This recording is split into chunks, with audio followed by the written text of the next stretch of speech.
ধরুন কারোর সাথে আপনার রাস্তায় দেখা হলো, দেখা হওয়ার পর হয়তোবা প্রথম দিকে আপনাদের কুশল বিনিময় হবে, ভালো মন্দ খোঁজ খবর আদান প্রদান হবে, অ্যান্ড দেন উনি যদি আপনাকে প্রশ্ন করে আপনার ঠিকানা কি বা আপনার সাথে পরবর্তীতে কিভাবে যোগাযোগ করতে পারি, তখন হয়তো বা আপনি আপনার বাসার ঠিকানাটাই দিবেন।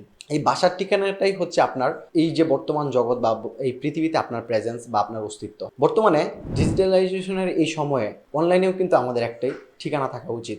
অনলাইনেও কিন্তু আমাদের একটা প্রেজেন্স থাকে, অনলাইনেও আমাদের একটি আলাদা জগৎ তৈরি হয়। সেইখানে আপনার কি নিজস্ব কোনো ঠিকানা আছে? প্রশ্নটা যদি আপনাকে করি, তাহলে হয়তো বা আপনি বলবেন আপনার ফেসবুক পেজ, আপনার ইউটিউব চ্যানেল বা আপনার টুইটার অ্যাকাউন্ট, লিঙ্কডইন অ্যাকাউন্ট ইত্যাদি ইত্যাদি। বাট এগুলো কি আপনার?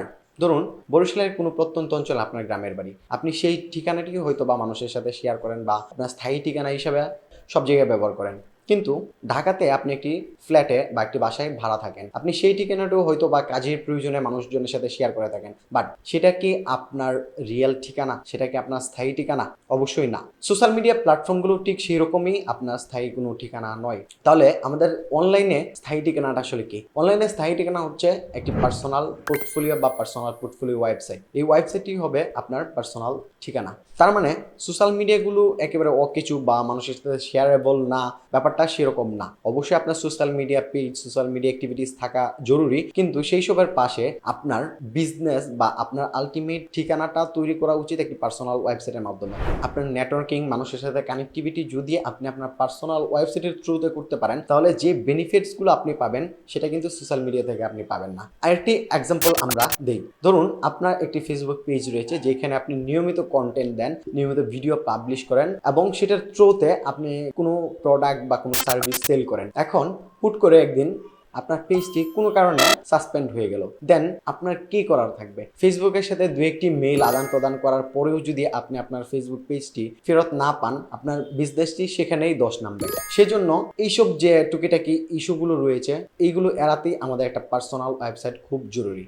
এই ভিডিওতে আমি আপনাদের 5টি গুরুত্বপূর্ণ কারণ বলবো কেন আপনার একটি পার্সোনাল ওয়েবসাইট প্রয়োজন। তার আগে আমি আমার পরিচয় দিয়ে নিই। আমি মাহিদুল ইসলাম, একজন full stack Laravel developer. Number 1 কারণ হচ্ছে প্রফেশনাল অনলাইন প্রেজেন্স। সোশ্যাল মিডিয়ার মাধ্যমে আমরা কি করি? সোশ্যাল মিডিয়াগুলোর মাধ্যমে আসলে আমরা বিভিন্ন কন্টেন্ট, হতে পারে টেক্সট কন্টেন্ট, হতে পারে video content, image content, audio content, এগুলো শেয়ার করে থাকি, যেগুলো থ্রুতে কেউ কেউ হয়তো বা বিজনেস করে বা আপনিও হয়তো বা বিজনেস করছেন। এইখানে যে আপনার প্রেজেন্সটা হচ্ছে সেটা কতটুকু প্রফেশনাল এবং কতটুকু সাস্টেনেবল, এই বিষয়টা আপনার লক্ষ্য রাখতে হবে। যদি আপনি একটা সাস্টেনেবল এবং প্রফেশনাল অনলাইন প্রেজেন্স তৈরি করতে চান, তাহলে আপনার অবশ্যই উচিত একটি পার্সোনাল ওয়েবসাইট বিল্ড করা। আপনার পার্সোনাল ওয়েবসাইটটি হবে আপনার রিজিউমি। আপনি যেটা অন্য মানুষজনের সাথে শেয়ার করবেন, যাদের সাথে আপনি নেটওয়ার্কিং করতে চাচ্ছেন তাদের সাথে হয়তো বা শেয়ার করবেন, যাদের সাথে কাজ করতে চাচ্ছেন তাদের সাথে হয়তো বা শেয়ার করবেন।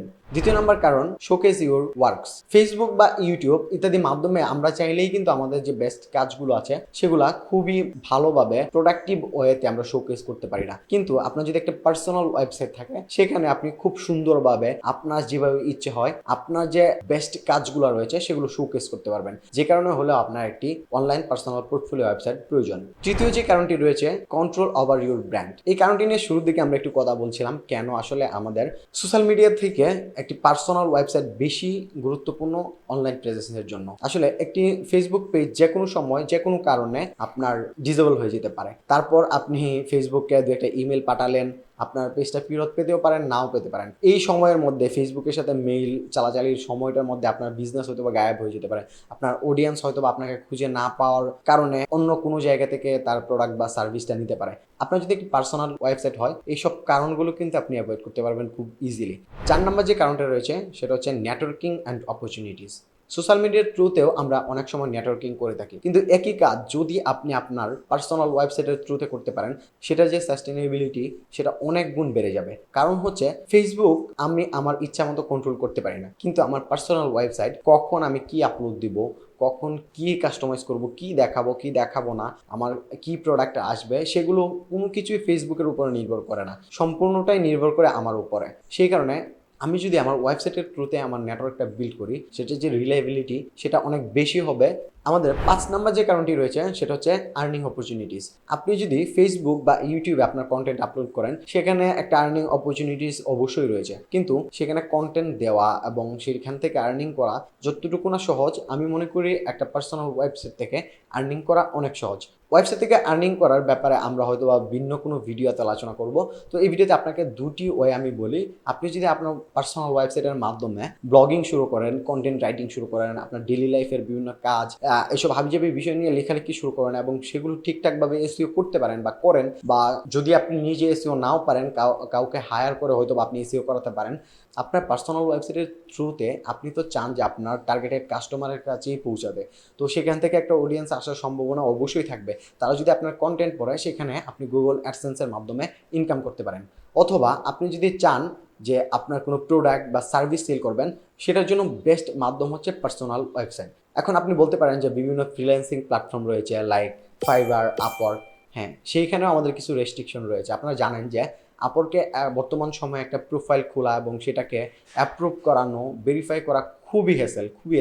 এবং ফাইবারের যে রুলস অ্যান্ড রেগুলেশন, একটু এদিক সেদিক হলেই অ্যাকাউন্ট সাসপেন্ড হয়ে যায়। এইসব সব কিছু যদি আপনি এড়াতে চান, তাহলে আপনার পার্সোনাল ওয়েবসাইটটা খুবই জরুরি। এই 5টি কারণ ছাড়াও আমাদের আরও অনেক কারণ রয়েছে পার্সোনাল ওয়েবসাইট তৈরি করা, যেগুলো এই ভিডিওতে হয়তো বা আমরা উল্লেখ করিনি। বাট একটা পার্সোনাল ওয়েবসাইট খুবই জরুরি। আমি আবারও বলছি, আপনার একটি পার্সোনাল ওয়েবসাইট থাকা চাই যদি আপনি আপনার প্রেজেন্সটা অনলাইনে রাখতে চান। তো এই তো ছিল মোটামুটি আজকের ভিডিও।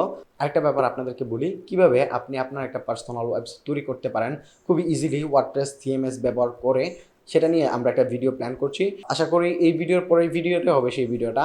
যদি আপনি ভিডিওটা পরে দেখে থাকেন, আপলোড হওয়ার হয়তো বা অনেক পরেই আপনি দেখছেন আমি আশা করি, তাহলে আপনি উপরে বা নিচে ডেসক্রিপশনে ভিডিওটা পেয়ে যাবেন।